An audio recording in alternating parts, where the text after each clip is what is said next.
Good, how are you? I'm fine. Oh my gosh. I know. It's so surreal for me right now. Let me just soak it in. Okay. I've soaked it in. I see you brought an entourage, and let us know who you came with. So I came with two people who I'm mentoring. Oh, wow. Yes. So I've got Karishma. Karishma is taking a break. She starts uni in September. Right. And she said, look, I want to volunteer my services and learn from you. So she's working with us at the May Foundation. Uh-huh. I've brought my niece. Her name is Rachel. Okay. And then last but not least, I've brought somebody who reached out to me. Her name is Kuzai. They're actually trying to fundraise. They need 11,500 for the Zimbabwe baseball 5 national team. What do you mean baseball? We got baseball in Zim? Can you imagine? What's happening? Yeah. I didn't even know that. So she reached out to me and said, look, I'm really trying to fundraise. I hope you'll be able to assist. So, yeah. Well, there she got a plug. She got a plug.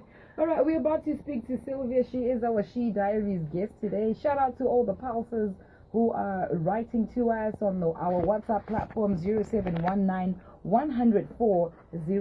Thank you so much for writing in 6629. Good to hear from you. Anzi, hi there, now 9473. A name would be nice, you know. Anzi, Child of Water. Child of Water, what's your real name? What's the name that is on your birth certificate? Patience in Mabuku, thank you for chilling in. Chris, we're smart. Pasi BD, thank you for writing in. Afternoon, BeckyK, Mr. Isaac Piri in Mount Pleasant. Thank you for tuning in. Boss Makarichi Pa Waterfalls.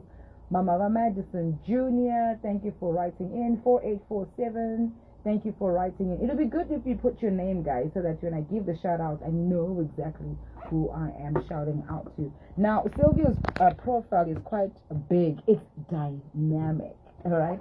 So we've been doing Word of the Day. Yeah. We do Word of the Day 3 times a week, Monday, Tuesday, Wednesday, where we learn a new word. Right. And how to use it in a sentence, like how to use it fitly. Like, don't just know the word, know how to use it. So our Monday word was dynamic. Oh. And the funny thing was, for the longest time, I thought dynamic was linked with dynamite. Something, you know, explosive, magnanimous, and just. And then I was like, so when I read down the definition and everything, I was like, hey, we just throw these English words everywhere, man. But we then learned that word dynamic. Then going through your profile, listen to this. Sylvia Sanyanga is a dynamic public relations professional with extensive experience in strategically positioning organizations for success. She possesses a unique blend of expertise in communication sales, event management, resource mobilization, community development, and public affairs. She's a trailblazer for leading multiple high priority projects in challenging and ever-changing environments. So if you're looking for someone to give that that facelift you've always needed, whether it's in a personal life or in a company, this is the girl. She is also the author of a book called Keeping Hope and Faith Alive, which shares her family's journey. And she is the founder of the Ladies Breakfast, where our very own Brita was a guest speaker recently. Sylvia, welcome to She Diaries. Let's welcome you. Let's welcome you. Yes, She Diaries with Sylvia. Sylvia, we've got some time. And we're going to try and squeeze in as much information about you as possible. So we will start where we always start, where everything started. Our childhood. Can you tell us about your childhood? My childhood. Yeah. I was raised in absolutely amazing home where my mom was very spiritually grounded and very hardworking. Yeah, and so was my dad. You know, very very supportive dad. Right. And that for me was really instrumental in who I became. And I always used to say to my mom, if there's anything, and God bless her, bless her soul, she passed on. But I always used to say to her, if there's anything that I'm so glad you were able to give to me, it's how you've directed me to the cross, how you've made me know who Christ is. Because, and I always used to say it loosely, but little did I know that later on in life, that would be so fundamental, and that would be really, really important for me. So, Mom was very pivotal in this whole aspect. Yes, he was. Of leading you to the cross. Yes. Where was Dad? Dad was always present. An introvert, and so he was there. He was a constant in our lives, and I'm so glad he was a present dad then, and he is still a very present dad now. Aww. Playing mom too. Right? Oh, playing mom too. Now. But yes, he was always there. He was the sort, he used to work at Zesa. And I remember going to see him in the office. And each time you would go in there, everybody would be like, oh, no, I heard you're a prefect. Oh, I know you got a merit. Yeah, and so he would go off and show off, right? The amazing things that we were doing, which meant he was a very proud dad. And that was very important to me too, because it gave me courage. It made me know that my parents were really proud of me. And so I always wanted, that ignited something in me. How important was it for you, for your parents to acknowledge your achievements or that they were proud of you? It was very important. I think that voice was more important than anything else. Because I think a parent's voice is truth. Okay. They're the ones that have given birth to you. So when they speak into your life, one, it's truth, and two, it holds power. So when they speak into your life, it means something. So a good job, my child, is not just a good job. It's like, good job.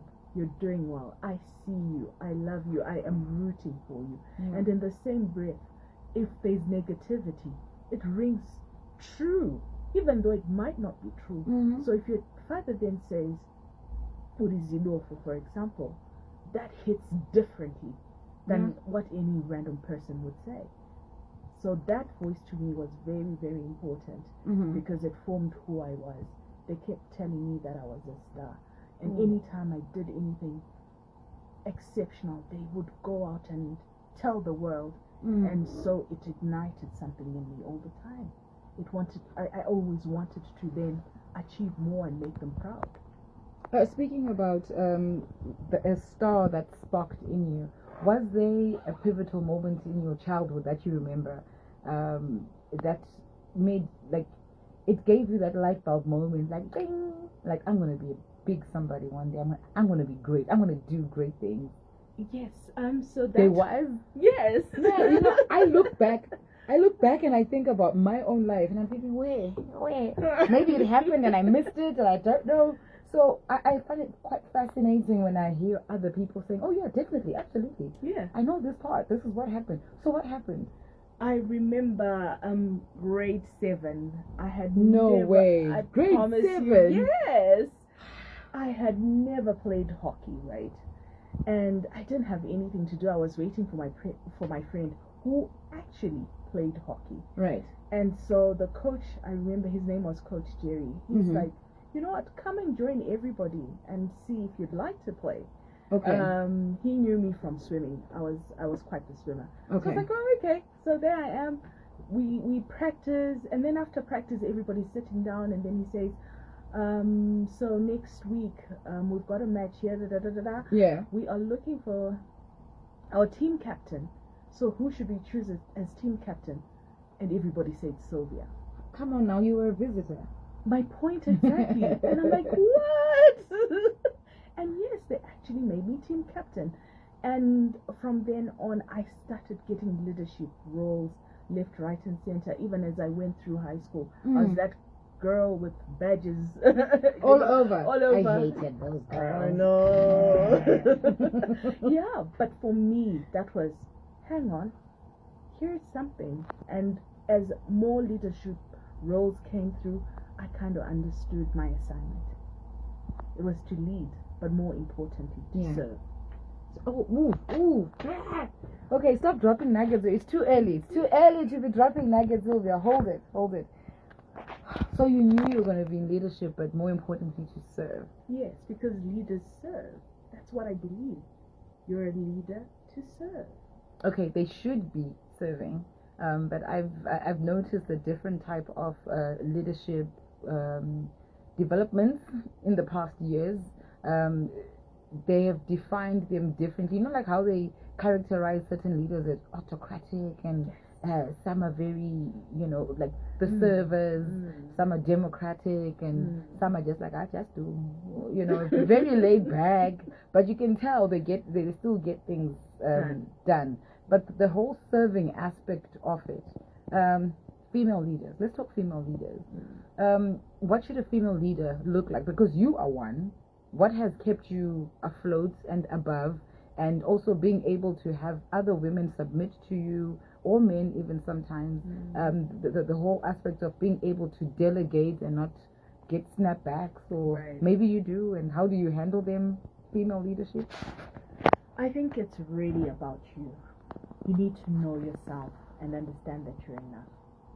And when you know yourself, that helps, because when you go out there, you don't try and pretend to be something that you're not. And as people draw into the authentic version of you, they actually enjoy being around you. They actually enjoy being led by you. And it's easy, because you're not trying to be something that you're not. But I think a lot of times, because of who we are as a people, sometimes we don't quite understand ourselves first.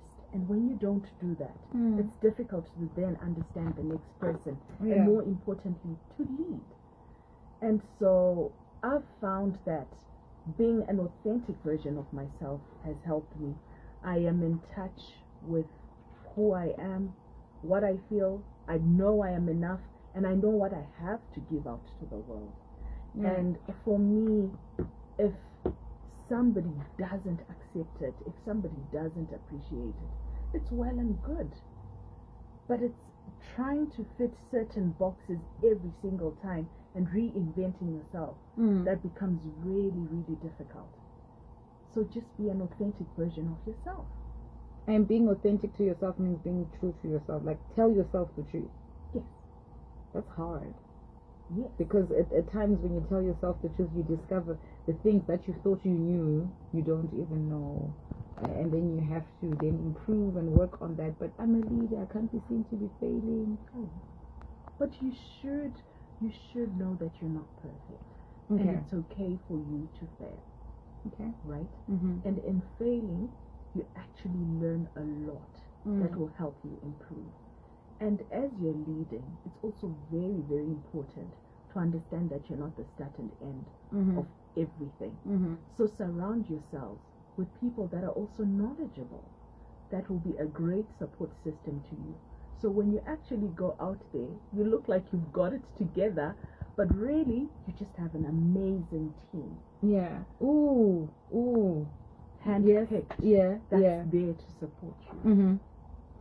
Speaking of an amazing team, when we look at your profile, it's quite vast, man. You are doing a lot of things. But still, look at you, glowing, smiling. You're probably very tired, but you've got a team that has been helping you, that is helping you. How did you choose your team? So, interestingly enough, a lot of the people on my team are whom God has gifted to me, are people that God has gifted to me. And a lot of them will come in with no qualifications At all whatsoever regarding what they have to do. And I've literally trained up. And the beauty of training up is that they understand the vision at its inception, and then they grow with it. And when you have people that understand your vision and run with it, it becomes theirs as well. And when they own it, you can travel anywhere in the world, and you know it's being held down. It's being held down. And I'm not disqualifying also getting people that are genuinely qualified for the job. It's also important for you. So there's a nice balance. You've given certain people a chance. I like that. I'm going to consider that, because in my field, I think I've had like 3 personal assistants, and they were all girls, beautiful, spirits and very hardworking. Then watching them grow and then seeing that this person has grown beyond what I want them to do. So I actually then release them and say, go and do what you need to do. But if there's always one particular area, I always go back to like, hey, listen, I need you this weekend. I need you like this. So trying to build up a team that is constant. Is that something that one should look into, or you can have like a floating team? So for me, I struggle with letting go. So when I find that I've given so much into a relationship, so if it's someone that started out as a cleaner, I then look for ways to develop that relationship. Because remember, they understood the vision from day one. And as long as they still want to be with me and still be part of the team, I always find ways of develop them to be more than they already are. Right. But in the event that they find an opportunity, and sometimes I find an opportunity where I have to release them, I certainly do, because I sincerely believe that you should never withhold doing good for anybody if it's in your power to do so. 0719-100-404 is the WhatsApp number. Messages are already coming through. And BeckyK, the lady in studio, is so smooth. Guys, you should see her. Andy, you're smooth. Oh my gosh. Andy, you're smooth. She's a soft madam. You are soft. You're smooth. Is it something that you practiced, or it's just been in you? Because I practice being soft and smooth, because I can come out quite in your face. I'm over here, and then I hear other women like you talking so nice. I'm like, hey, my mom had such a gentle spirit, so I think I take after my mom, and I think I have been too many things in my life to understand that you can have some sort of calm even in the midst of chaos. So for me, it's teach me. You are my friend. I shall teach. Oh my gosh, like I promise you, I look at women like you who are soft and there's a lady that I follow on Instagram. What's her name? Amanda Ferguson. Right. My goodness, that woman, she even speaks softly, and I'm thinking it can't be me. I want it to be me, but I don't know. Maybe that's just who I am, but I crave that softness. I want it. Yeah, but like I said, again, when life happens to you, I went through 2 bone marrow transplants with my kids, right? And when they're going through chemotherapy, and these kids were going through transplants at the age of 5 and 4. That was very young. I know, right? And I remember when Natasha, the first one, when I heard she had Fanconi anemia and had to go through this transplant, and her hair was falling off. We're in a foreign country. It was so difficult. But I kid you not, throughout the experience, I never cried more than 20 times. I never freaked out. I had this calm. And I suppose what it is, from a very spiritual point, is that peace that surpasses understanding. And so when you have that peace that surpasses understanding, it gives you calm. It makes you calm. It gives you that softness. It's like, you know what? Yeah. Man, I'm trying to think if I was to go through something so disheartening and draining, would I still remain soft? I doubt. I probably would be very angry, and you have just shown a picture of it's not the circumstances around you that should shape you. You must know who you are on the inside, just like what you said from the very beginning. Let's talk faith and putting your faith in action. You talked about bone marrow transplants. You talked about 2 of your kids being sick at a very young age, and you then having to travel with them, foreign land, and all of that. What part of faith did you hold on to? Because I think faith is quite vast, and you can hold on to different aspects of it. What part of faith did you hold on to? What was the message that kept ringing in your head that kept you so calm? Because I would have been cussing and swearing and like probably even saying to God, how dare you? I probably would have been very angry. Hebrews 11 verse 1, which talks about faith being something unseen, right? Mm-hmm. And yet you believe that things are going to happen. With Natasha, for example, we were told that we needed to raise 100,000 in 10 days. And I remember my husband and I had $10 between us and the next paycheck. And 100,000 vis-a-vis $10. yes. And we just looked at each other because there were doctors who had come in from India, and we said, go right ahead, go and prepare for her, we're coming. So but you had no money, Sylvia. Yes, but that part of faith is what it means to be a parent. When you don't have what you need, but you know that you're going to fight with everything in you to make sure that your daughter survives. And that's exactly what we did. And guess what? We did raise the $100,000 US. How did you do it? I tapped into what I knew. So going back to the Moses experience, God asked Moses, what do you have in your hands? And he said, I've got a rod. And so when I wanted to raise money for our daughter Natasha, I looked at what we could do quite easily. And I was an event planner. And so that's exactly what we did. We put together a dinner.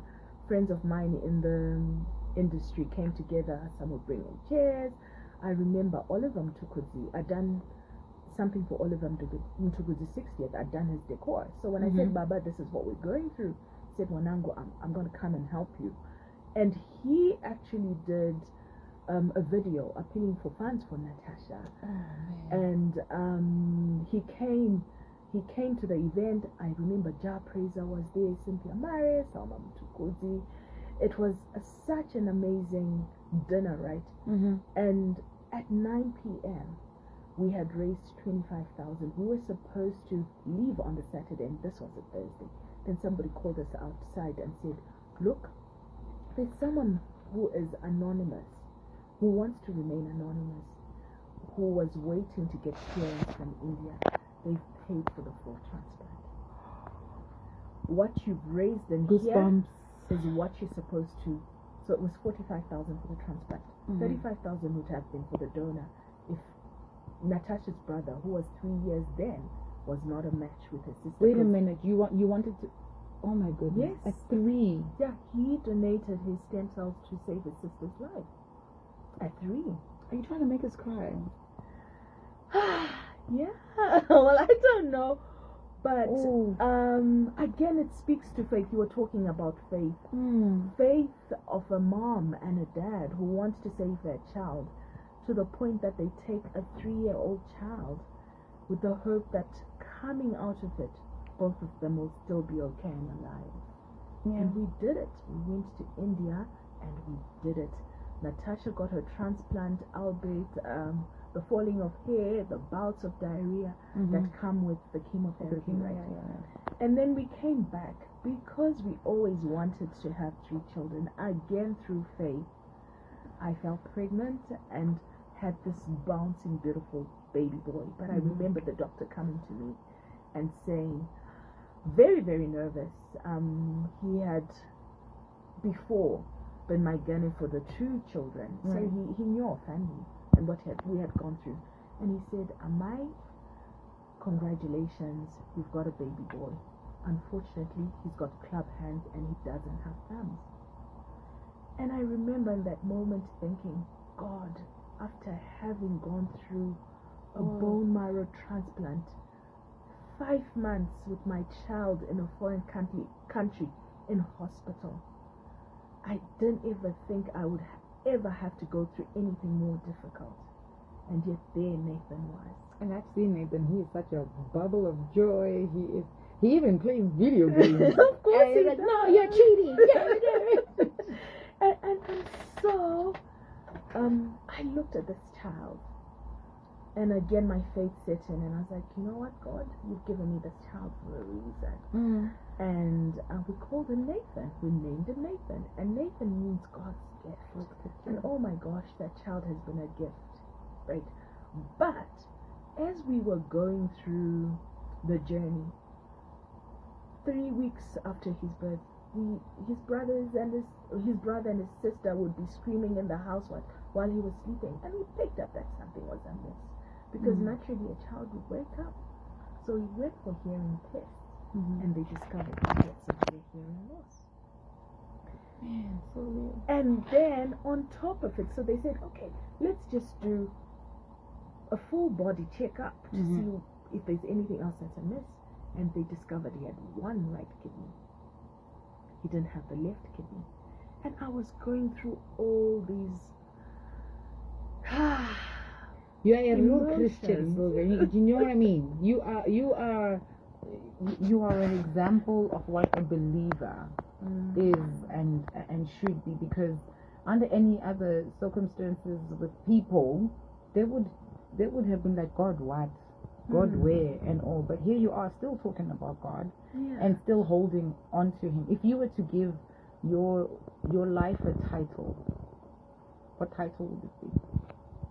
Like a theme. Exactly what my book is about. Keeping faith and hope alive. Keeping faith and hope alive. We've got messages coming through. Sarah is tuned in. She says, I'm logged in on Facebook, MC Sarah. She says, hey Becky, hello Sylvia. I'm logged in on Facebook Live and I'm loving it. I'm also tapping into that softness and smoothness. I need it. We got people needing it. Hi Becky. Sylvia's story is similar to mine, but mine isn't that serious. I've given birth to two children who are now living with disability. I needed to hear this interview. Thank you, Sylvia. Yeah, no, and bless your heart. So even to speak to her, I know what it feels like I can already connect with her. Okay. I know what it feels like to give birth to children with conditions. And so, Becky, do you know what I did with Nathan? When he wanted to go to preschool, nobody would take him in. And so I started my own preschool. Of course, like, oh, what were you going to do? You're like, oh, you don't want my child? It's okay. Yeah. God's got me. Let me start. Yes. Ta-da. Here it is. Let me see you say no to him now. Let me see you say no now. Yeah, so now I have this preschool that supports children with plastic anemia and cancer, but also supports other children with special needs, right, to foster inclusive learning, because nobody would take in my child.